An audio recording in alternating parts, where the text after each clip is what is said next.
നമുക്ക് ചുറ്റുമുള്ള ഒരു യുവസമൂഹം, കൗമാരത്തിലും യുവാക്കളുമായി വളർന്നുകൊണ്ടിരിക്കുന്ന നമ്മുടെ ചുറ്റുമുള്ള ഒരു സമൂഹം, അവർ വിദ്യാഭ്യാസപരമായി വളരെ മുന്നിലാണ്. കോളേജുകളിൽ പഠിക്കാത്ത ആരും ഇന്ന് നമ്മുടെ വീടുകളിലില്ലല്ലോ.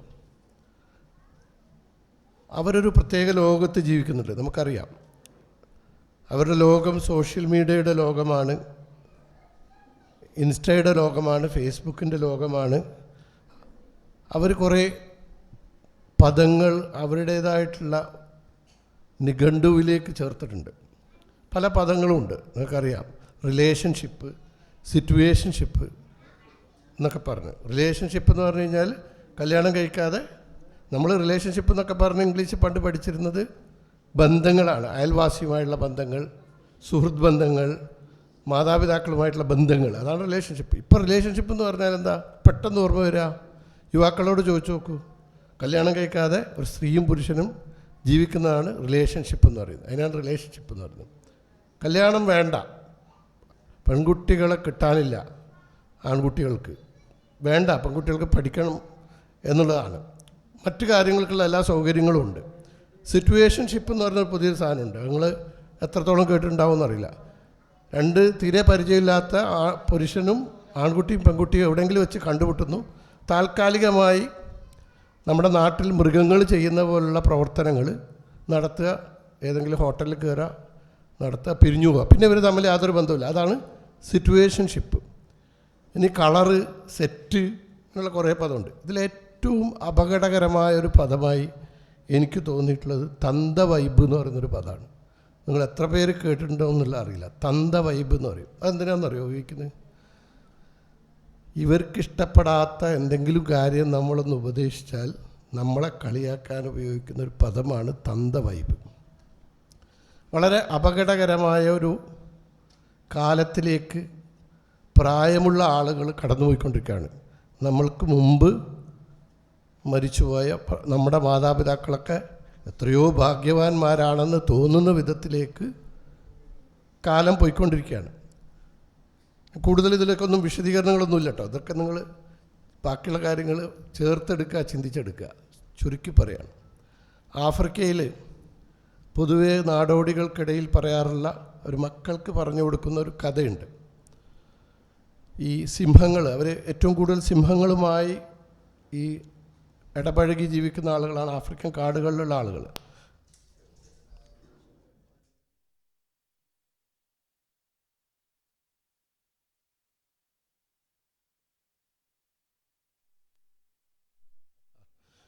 എന്തോ എന്നോട് പവർ പിണങ്ങിക്കൊണ്ടിരിക്കുകയാണ്.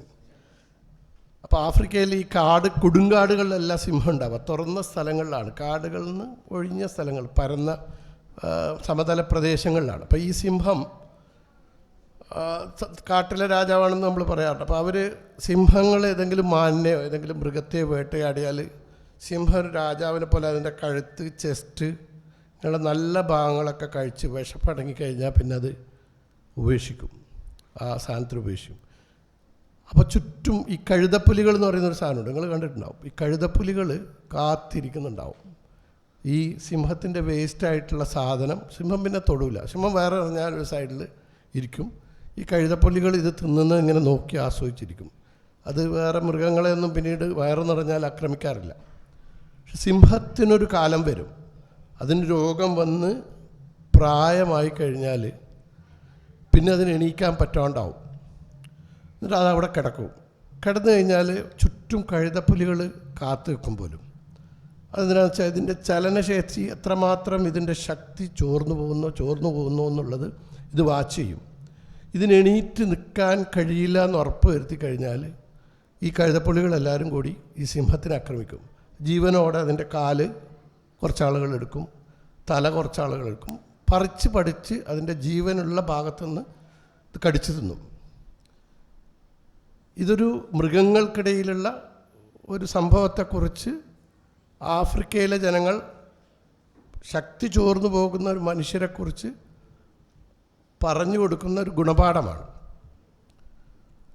മനുഷ്യന് പ്രായമാവുമ്പോൾ അവന് പ്രതിരോധ ശേഷി നഷ്ടപ്പെടുന്നത് ശരീരത്തിന് മാത്രമല്ല, വാക്കുകൾക്ക്, അവൻ്റെ അധികാരത്തിന്, ചിന്തകൾക്ക്, ഓർമ്മശക്തിക്ക് ഒക്കെ നഷ്ടം വന്നുകൊണ്ടിരിക്കുന്നു. ഇത് മനസ്സിലാക്കിയത് കൊണ്ടാണ് നമ്മുടെ ഭരണഘടന ആർട്ടിക്കിൾ 41 ആർട്ടിക്കിൾ പ്രകാരം നമ്മുടെ വയോജനങ്ങളെ സംരക്ഷിക്കപ്പെടേണ്ടതും അവരെ സംരക്ഷിക്കേണ്ടതും സ്റ്റേറ്റിൻ്റെ അധികാരമായി കാണുന്നത്. അതുകൊണ്ടാണ് മക്കളെ ഉപേക്ഷിക്കുന്ന മാതാപിതാക്കളെ ഉപേക്ഷിക്കുന്ന മക്കൾക്കെതിരെ കോടതി ശിക്ഷാ നടപടി എടുക്കാൻ തുടങ്ങി. ഈ ആർട്ടിക്കിൾ 41 അടിസ്ഥാനത്തിലാണ്. പ്രായമായ ആളുകൾക്കിടയിൽ അവർക്ക് വരുന്ന ദുരന്തപൂർണമായ പ്രായാധിക്യത്തിൻ്റെ സംഭവങ്ങളെക്കുറിച്ചൊക്കെ പറയുന്ന നിരവധി കൃതികളുണ്ട്. അതിലേറ്റവും പ്രശസ്തമായൊരു കൃതി വില്യം ഷേക്സ്പിയറിൻ്റെ ദ കിങ് ലെയർ എന്ന് പറയുന്നൊരു പുസ്തകമുണ്ട്. അതിൽ ഒരു രാജാവിന് അദ്ദേഹത്തിൻ്റെ അധികാരം നഷ്ടപ്പെട്ട് പ്രായമായി കഴിഞ്ഞിട്ട് അദ്ദേഹത്തിൻ്റെ പെൺമക്കളൊക്കെ കൂടിയ മക്കൾ അദ്ദേഹത്തെ ഉപേക്ഷിക്കുകയും അദ്ദേഹത്തോട് കാണിക്കുന്ന അവജ്ഞയും അവഹേളനവും, അധികാരം നഷ്ടപ്പെടുമ്പോഴും ആരോഗ്യം നഷ്ടപ്പെടുമ്പോഴും മനുഷ്യൻ എന്താണ് സംഭവിക്കുക എന്നുള്ളത് കൃത്യമായി പറഞ്ഞു വരുന്നു. അതുകൊണ്ടാണ് ഖുർആൻ അത് വ്യക്തമായിട്ട് പറഞ്ഞത്. അവരിൽ രണ്ടുപേരുമോ ഒരാളോ പ്രായമായി കഴിഞ്ഞാൽ നിങ്ങൾ അവരോട് ചേ എന്നുള്ളത് ഉഫുൻ എന്ന പദത്തിൻ്റെ എന്താണ് അർത്ഥമല്ല എന്ന് മലയാളത്തിൽ പറയുന്നുണ്ട്. കാരണം അത് വിശദീകരിക്കാൻ കഴിയില്ല പോലും. ഉഫ് എന്നുള്ള അറബികൾ ഉപയോഗിക്കുന്ന ഒരു വളരെ നിസ്സാരമായിട്ടുള്ള നെഗ്ലിജൻസിൻ്റെ, അവഗണനയുടെ ഒരു ശബ്ദം മാത്രമാണ്, ഒരു ശീലാണ്.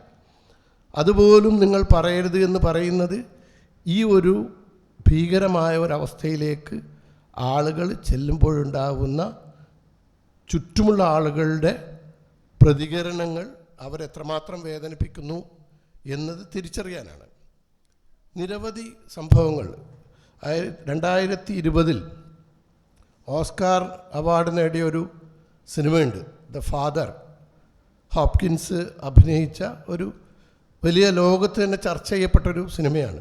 അൾഷിമേഴ്സ് രോഗം ബാധിച്ച ഒരു മനുഷ്യന് സംഭവിക്കുന്നത്, അൾഷിമേഴ്സ് നിങ്ങൾക്കറിയാമെന്ന് തോന്നുന്നു, മറവി രോഗമെന്ന് പറയും. ആളുകൾ ഏറ്റവും കൂടുതൽ ഇന്ന് ലോകത്ത്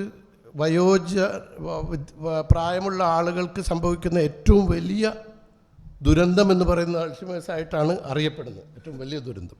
എനിക്ക് ഈ മേഖലയിൽ അറിയുള്ള ആളുകൾക്ക് എനിക്ക് തോന്നുന്നു ഒരാൾക്ക് എഴുന്നേറ്റ് പോകുന്നതിനേക്കാളും, കാരണം മൂത്രമൊഴിക്കണമെന്ന് തോന്നുമ്പോൾ ഒന്ന് ബെഡ് പാൻ കൊണ്ടുവരണമെന്ന് വിളിച്ച് പറയാൻ പോലും അറിയാത്ത ഒരവസ്ഥ, ഞാൻ ആരാണെന്ന് എനിക്ക് തന്നെ മറന്നു പോകുന്ന ഒരവസ്ഥ ഒരു മനുഷ്യന് വരുന്ന വലിയ ദുരന്തമാണ്. അത് ഘട്ടം ഘട്ടമായി വരുമ്പോൾ എന്താണ് ഒരു മനുഷ്യന് സംഭവിക്കുന്നത് എന്നുള്ളതാണ്. ഇത് മുഴുവനും മനസ്സിലാക്കേണ്ടത് ബോധമുള്ള യുവതലമുറയും ഇവിടുത്തെ ചെറുപ്പക്കാരുമാണ്. പലപ്പോഴും പ്രായമാകുമ്പോൾ നമുക്ക് സംഭവിക്കുന്നത് പറഞ്ഞത് തന്നെ പറയുന്നൊരവസ്ഥ, ഓർമ്മയില്ലാതെ പലതും ചോദിക്കുന്ന അവസ്ഥ. ഈ അവസ്ഥയിൽ തിരിച്ചു പറയുന്നത് പലപ്പോഴും ഈ പറയുന്ന വ്യക്തിയോടുള്ള അവഗണനയായി മാറുകയും അയാളുടെ മനസ്സിനെ അത് ബാധിക്കുകയും ചെയ്യുന്നു എന്നുള്ളതാണ്. മനുഷ്യൻ്റെ അവസാന കാലത്ത് അവനെ പരിചരിക്കാൻ ആളില്ലെങ്കിൽ എത്ര വലിയ പ്രധാനമന്ത്രിയായിട്ടൊന്നും വലിയ കാര്യമില്ല. നിങ്ങൾക്കറിയാം, ഒരു ഇന്ത്യൻ പ്രധാനമന്ത്രി, നിങ്ങൾക്ക് എല്ലാവർക്കും അറിയുന്ന ഒരു വലിയ പ്രധാനമന്ത്രിയാണ് PV നരസിംഹറാവു. കേട്ടിട്ടുണ്ടാവും നിങ്ങൾ. ബഹുമാന്യനായ ബാബരി മസ്ജിദ് തകർന്നപ്പോൾ മൗനം പാലിച്ച് ലോക ജനതയെ ഞെട്ടിച്ചൊരു പ്രധാനമന്ത്രിയായിരുന്നു. അദ്ദേഹം കുറേ പ്രായമായിട്ട് മരിച്ചു കഴിഞ്ഞ് അദ്ദേഹത്തെ ദഹിപ്പിച്ചിട്ട് അത് മുഴുവൻ ദഹിക്കാൻ കാത്തിക്കാതെ അദ്ദേഹത്തിൻ്റെ കുടുംബക്കാരും നാട്ടുകാരും പാർട്ടിക്കാരധികം പോയിട്ടില്ല, എല്ലാവരും കൂടി പോയി. അദ്ദേഹത്തിൻ്റെ മൃതദേഹം പകുതി കത്തിക്കരിഞ്ഞ നിലയിൽ പിറ്റേ ദിവസം ആ പാർക്കിൻ്റെ വാച്ച്മാനാണ് കണ്ടത്. മുഴുവനായും ദഹിക്കാത്തൊരു മൃതദേഹമായിരുന്നു ഒരു ഇന്ത്യൻ പ്രധാനമന്ത്രിക്ക് ഉണ്ടായത്. ഒരു പ്രായമായപ്പോൾ ആൾക്കാർക്ക് വേണ്ട. 13 ഭാഷ സംസാരിച്ചിരുന്ന ആളാണ്. 13 ഭാഷകൾ, ലോകഭാഷകൾ സംസാരിച്ചിരുന്നു. പലതും അറിഞ്ഞിരുന്നു, ലോക വിജ്ഞാനമുണ്ടായിരുന്നു, അറിയപ്പെടുന്ന ആളായിരുന്നു. ആവശ്യമുള്ള സമയത്ത് വായ തുറന്നില്ല. അതിൽ പഠിച്ചവൻ്റെ ചില ദൃഷ്ടാന്തങ്ങളൊക്കെ ഇതിലുണ്ട്. ഇനിയും ഇവിടെയൊക്കെ പറന്ന് നടക്കുന്ന കുറേ ആളുകളുണ്ട് അല്പം. അപ്പോൾ ആ ആളുകൾക്കൊക്കെ ഈ ചരിത്രമൊക്കെ ഒന്ന് എടുത്ത് നോക്കിയാൽ നിങ്ങൾക്ക് ഈ ചരിത്രം ഖുർആൻ പഠിക്കാൻ പറഞ്ഞിട്ടുള്ളത്, നിങ്ങൾ പഴയ കാലത്തെ കൊത്തളങ്ങളിലേക്കൊക്കെ നോക്കൂ, സഞ്ചരിച്ച് നോക്കൂ എന്നൊക്കെ പറയാൻ കാരണം നമ്മൾ പഠിക്കാൻ വേണ്ടിയാണ്. പ്രായമുള്ള ആളുകളെ എനിക്ക് തോന്നുന്നു ചെർപ്പളശ്ശേരിയൊക്കെ വന്ന് നോക്കണം, നമ്മൾ വന്ന് കാണണം. എന്തിനാണ്? നമ്മൾക്ക് എന്താണ് സംഭവിക്കാൻ പോകുന്നതെന്ന് അറിയാൻ വേണ്ടിയിട്ടാണ്.